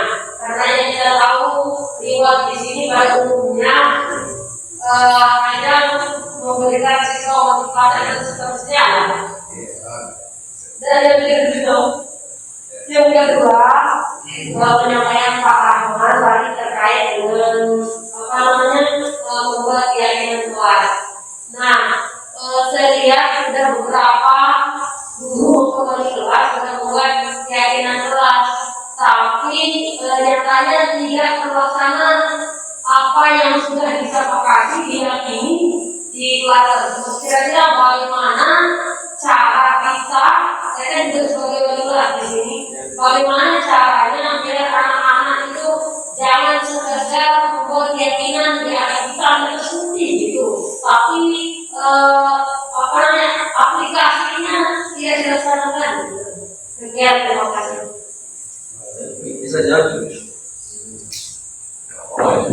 Baik, terima kasih. Pertanyaan yang sangat luar biasa yang disampaikan oleh Ibu Rizka. Untuk pertanyaan pertama mengenai reward ya atau apresiasi. Kenapa sampai dikatakan sebagai menjadi bagian dari sebuah hukuman? Mungkin Bapak Alianullah bisa langsung menjelaskan. Oke, terima kasih atas pertanyaan yang luar biasa sekali. Terkait dengan kenapa sih reward itu bisa dikatakan sebagai hukuman? Jadi sekarang kita lihat dulu sekarang reward yang seperti apa, ya. Jadi tadi sudah dijelaskan bahwa yang dihukum oleh penghargaan, ya. Bawa lagi, di bawah lagi. Ada beberapa di situ. Jadi itu dampak ya, dampak dari sebuah penghargaan dikatakan menjadi hukuman. Jadi di situ kan ada pengaruh jangka pendek, kemudian sampai ke 8. Jadi yang pertama dulu kita lihat itu rewardnya seperti apa. Reward seperti apa yang bapak ibu guru akan berikan kepada anak tersebut. Kalau rewardnya dalam bentuk positif, misalnya kalau hanya sekedar memberikan motivasi mungkin buahnya. Tapi kalau misalnya rewardnya dalam bentuk yang hal yang lebih, misalnya bernilai dengan apa ya, materi segala macam, itu kan kadang-kadang itu akan menjadi tuntutan juga. Jadi jangan sampai nanti itu jadi serangan pelajar buat kita lagi untuk berdepannya. Karena kan anak-anak sekarang berbeda tuh. Jadi kalau kita dulu dikasih reward itu memang baru disebut, baru dipuji aja luar biasa. Tapi kalau sekarang anak-anak itu dipuji belum tentu dia merasa dirinya. Jadi intinya bagaimana sih kita reward yang kita berikan itu efektif tidak untuk siswa kita, berdampak apakah berdampak bagi dirinya atau berdampak bagi teman-teman yang lain. Apakah berdampak juga semua gurunya? Nanti kalau rewardnya kita kasih mobil, ya berdampak lagi, gitu kan? Jadi intinya bagaimana reward itu kita berikan ke anak, tergantung dari jenis reward yang akan kita berikan. Kalau ada sekedar memberikan reward motivasi seperti itu, mungkin saya rasa tidak bakalan menjadi hukuman atau dikatakan sebagai hukum. Kalau dari saya, mungkin nanti teman-teman yang lain akan menambahkan disya, silakan. Bagaimana prosesnya? Sudah terima ya. Jadi terkait pertanyaan yang kedua mengenai keyakinan kelas, bagaimana cara agar keyakinan kelas yang sudah disusun ini bisa dijalankan dengan baik? Tekniknya seperti apa sih, Bapak Ibu? Nah, ini akan dijelaskan terus bisa juga Bapak Habis Kandung dari penulis ini.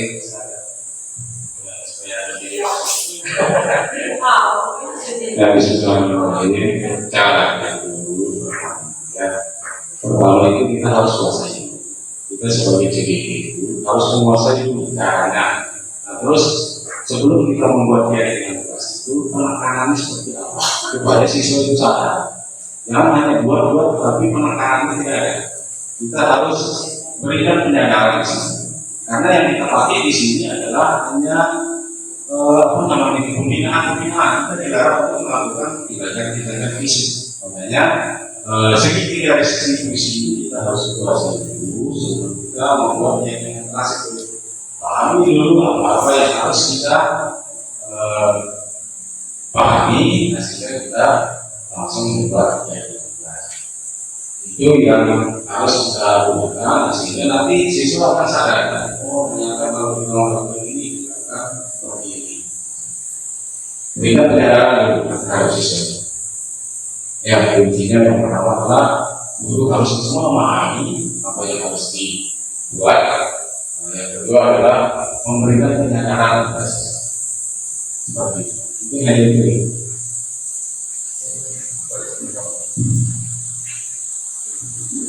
Saya mungkin sedikit ditambahkan terkait dengan keyakinan kelas ya, Bu Rizka. Jadi keyakinan kelas itu dia efektif karena apa? Gitu ya. Jadi bagaimana sejarah dia lebih efektif? Sebenarnya pertama kita lihat itu bagaimana komitmen kita sebenarnya. Terutama kita jadi sebagai seorang wali kelas ini bukan apa-apa sih ya, kita sering aja. Jadi bagaimana komitmen arti wali kelas membuat keyakinan dengan anak-anaknya tersebut dengan mengandung itu ada nilai kebajikan universal yang akan diinginkan apa yang akan dicapai selama nanti antara wali kelas dengan murid kalau sudah bisa menjaga komitmen apa yang dibuat, saya rasa akan bisa terlaksana dalam menurut saya. Dan harapan saya mungkin mari kita sama-sama lah ya.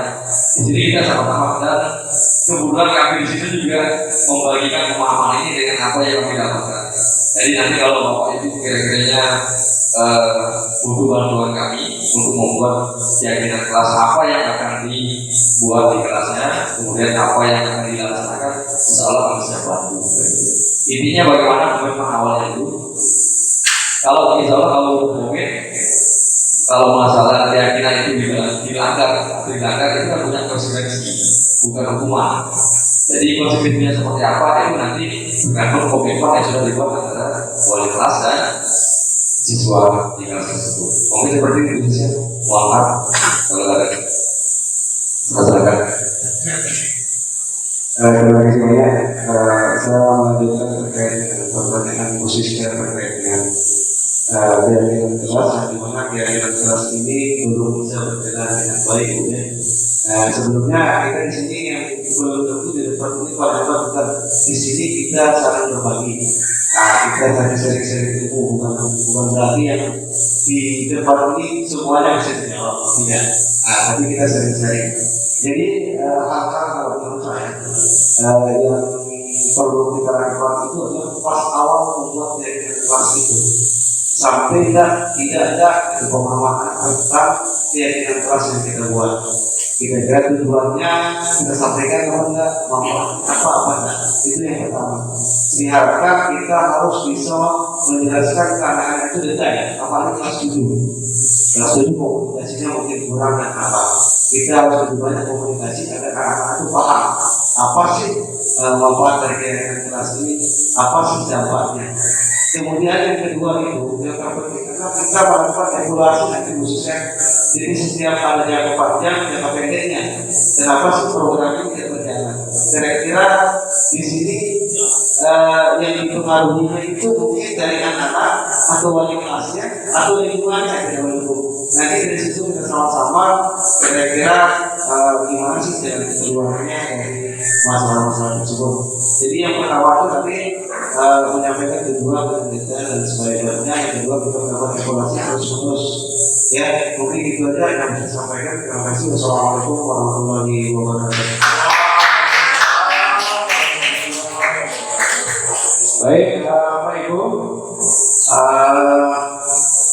pada intinya tadi sudah disampaikan dalam menjalankan kegiatan kelas ini itu akan berjalan efektif ketika mulai dari prosesnya, nyusunannya itu benar-benar memang dari kesadaran siswa itu sendiri, dari kesadaran murid kita, mengenai apa yang dibutuhkan itu kita atur ya menjadi sebuah keyakinan kelas. Kemudian di prosesnya juga ada komitmen seperti yang disampaikan tadi, kemudian dilaksanakan secara konsisten dan terus mengevaluasi, refleksi apa yang sudah dijalankan.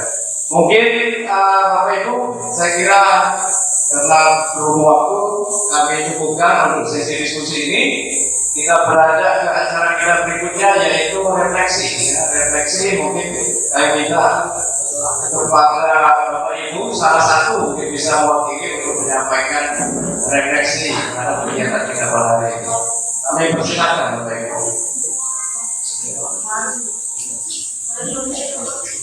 Di depan aja di sini. Mana? Ini aja ya.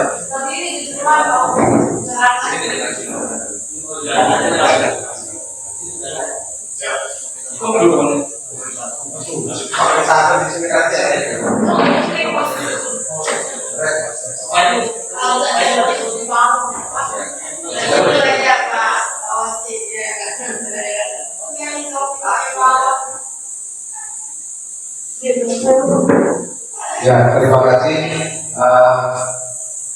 Pada kegiatan penyebaran pemahaman dan pengalaman budaya positif ini, mari kita refleksi apa yang sudah kita lakukan dari teman-teman kita dalam menuju penggerak tanggal 9 Kabupaten Kota. Ya, kegiatan ini merupakan kegiatan yang sangat positif. Berharap dari kegiatan ini kita bisa memberikan atau mengembangkan budaya-budaya positif yang ada di sekolah kita. Mulai dari nilai kita sebagian, baik itu seperti keadilan, tanggung jawab, kejujuran, bersyukur, urusan kita, kasih sayang, dan komitmen dan percaya diri serta kesadaran bisa kita mulakan kepada anak-anak.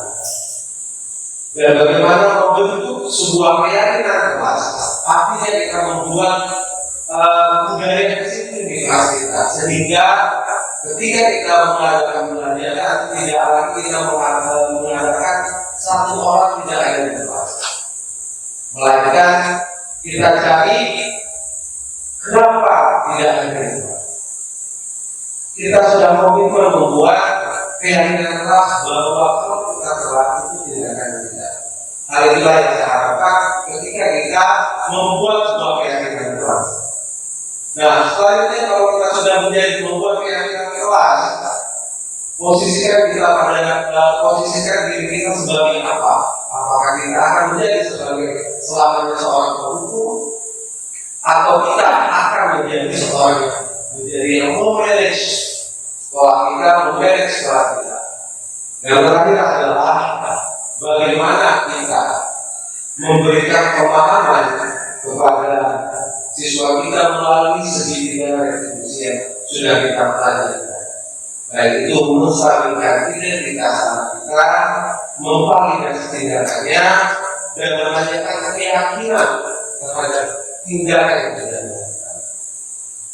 Nah, oleh sebab itu, kenapa wali kelas menjadi perwakilan dalam kegiatan itu? Semuanya kegiatan ini diawali oleh wali kelas. Karena dia yang pertama kali menentukan kebajikan universitas, menentukan keyakinan kelas, menentukan kurikulum, dan bagaimana membentuk segitiga retribusi kelas. Terima kasih. Assalamualaikum warahmatullahi wabarakatuh. Baik, Bapak Ibu, terima kasih atas refleksi yang sudah disampaikan tadi. Sekali lagi bersama kami bahwa apa yang kita peroleh mengenai praktika ini dapat kita aplikasikan di sekolah kita sehingga akan berdampak positif bagi anak-anak kita dan menjadi generasi-generasi yang baik di masa depan. Bapak Ibu, dengan berakhirnya refleksi tadi, maka berakhir pula seluruh rangkaian kegiatan pada siang hari ini, pagi hari ini. Bapak Ibu, untuk menutupnya, marilah kita sama-sama melafazkan alhamdulillah. Lagi mengucapkan terima kasih atas keluarga Bapak Ibu. Sekian, wassalamualaikum warahmatullahi wabarakatuh. Assalamualaikum.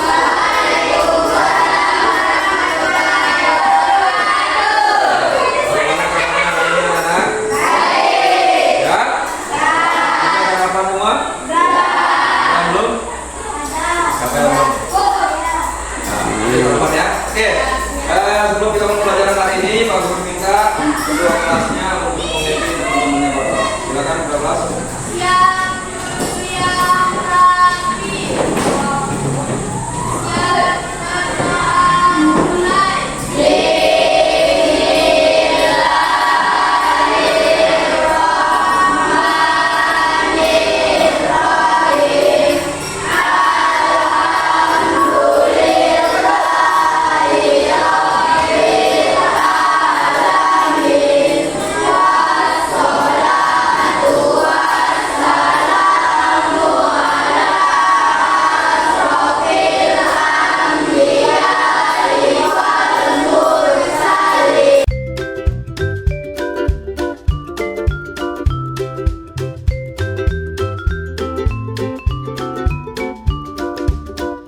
Oke, baik anak-anak semua, terima kasih teman-teman sudah memimpin Pak. Jadi pada hari ini Pak Guru akan melaksanakan atau kita akan membuat sebuah keyakinan kelas, yang mana nanti keyakinan kelas ini yang akan kita cari dan patuhi bersama-sama. Kira-kira ada yang tahu apa sih itu keyakinan kelas? Kenapa tidak peraturan kelas? Kenapa harus keyakinan kelas? Kenapa tidak peraturan kelas? Apa bedanya peraturan sama keyakinan? Ada yang tahu? Peraturan itu apa?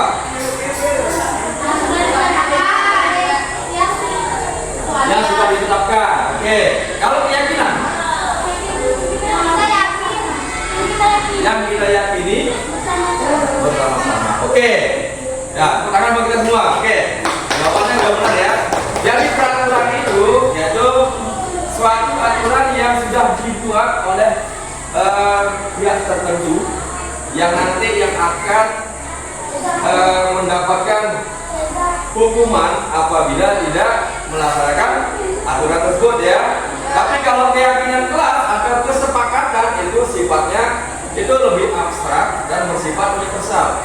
Jadi nanti keyakinan itu mengandung pernyataan positif ya, yang nanti akan diinginkan atau yang akan diimpikan oleh semua anggota kelas. Jadi keyakinan itu mengandung nilai-nilai kebajikan yang akan diinginkan oleh semua anggota. Oke, itu ya untuk perbedaan peraturan sama keyakinan. Jadi hari ini Pak Guru nanti akan memberikan kalian namanya sticky note ya. Jadi nanti silakan di sticky note ini kalian tulis keyakinan kelas yang kalian inginkan seperti apa ya. Jadi keyakinan kelas itu mengandung pernyataan apa tadi waktunya? Pernyataan positif, bukan negatif. Jadi nanti yang kalian buat itu keyakinan kelas mengandung pernyataan positif. Jadi nanti masing-masing orang mencurahkan pendapatnya atau mencurahkan apa sih keyakinan yang akan kalian inginkan di kelas ini. Ya, kemudian setelah kalian tulis, nanti Pak Guru minta kalian tempel di depan. Oke, baru nanti kita akan coba pilih kira-kira keyakinan atau kualitas kemana yang akan kita berikan bersama-sama. Oke, paham ya? Pak Guru kasih contoh. Untuk keyakinan kelasnya Guru kasih contoh. Misalnya, kalau yang mengandung pernyataan negatif, misalnya ya, dilarang membuang sampah. Itu pernyataan apa? Positif apa negatif? Karena mengandung apa? Dilarang membuang sampah sembarangan. Kalau pernyataan positifnya menjadi apa? Buanglah sampah pada tempatnya. Buanglah sampah tempatnya. Ada lagi yang lain? Yang jelas kalau mengandung pernyataan negatif itu ada jangan, ada tidak boleh, ada dilarang. Kalau positif, buang sampah pada tempatnya. Atau lebih bagusnya lagi menjaga kebersihan kelas. Itu ya, itu mengandung pernyataan yang positif. Apalagi kira-kira? Nanti silakan kalian tulis di sticky note-nya, tulis yang mengandung pernyataan positif. Kalian curahkan aja apa yang ada di pikiran kalian, apa yang kalian inginkan ditulis, setelah itu nanti ditempel. Udah siap ya? Udah paham? Oke, Pak Guru akan bagikan sticky note-nya dulu ya.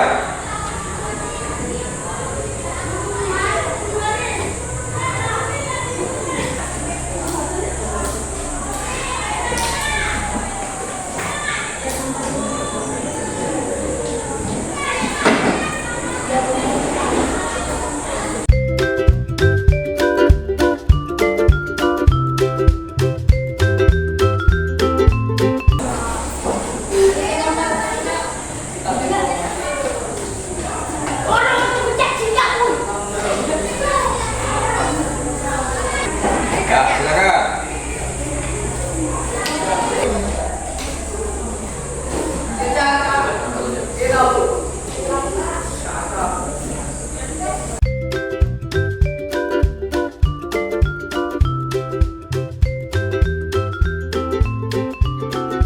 Sudah semua? Baik, aku akan cek dulu ya. Jadi nanti mananya sama itu Pak Guru akan cabut, jadi biar tak terlalu banyak ya. Oke. Jadi setelah Pak Guru cek ini ada 8 ya keyakinan kelas yang kalian buat yang nanti akan kalian laksanakan bersama-sama. Pak Guru minta satu orang dong untuk membacakan. Siapa? Jadi, baca Dit. Ya. Oke, silakan jadi dibacakan. Menjaga kebersihan Ya. barang yang ada di dalam kelas, bersih, Aku dan saya. Ya, oke lanjut. aktif dalam pembelajaran,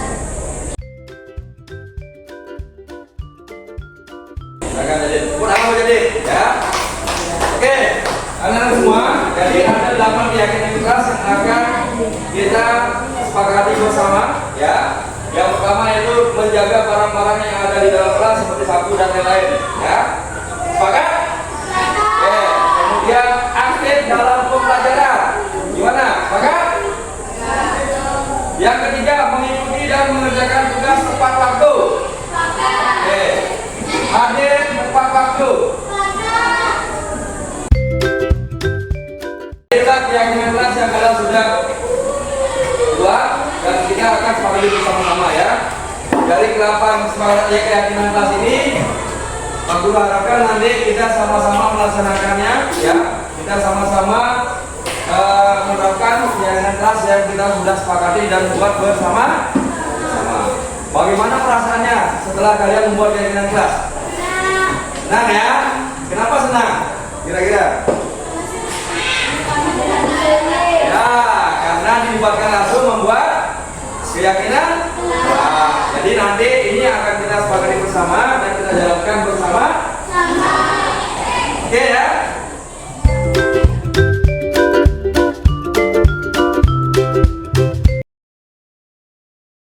Mana bagus tadi? Gus, tadi kan Gus.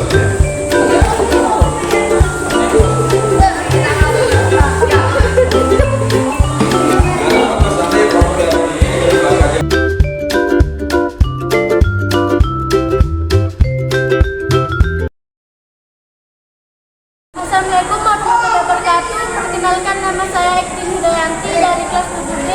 Saya sangat senang membuat keyakinan kelas karena bisa bebas mengungkapkan pendapat atau ide sesuai keinginan saya dan juga teman-teman saya dalam kertas pas ini. Sekian, terima kasih.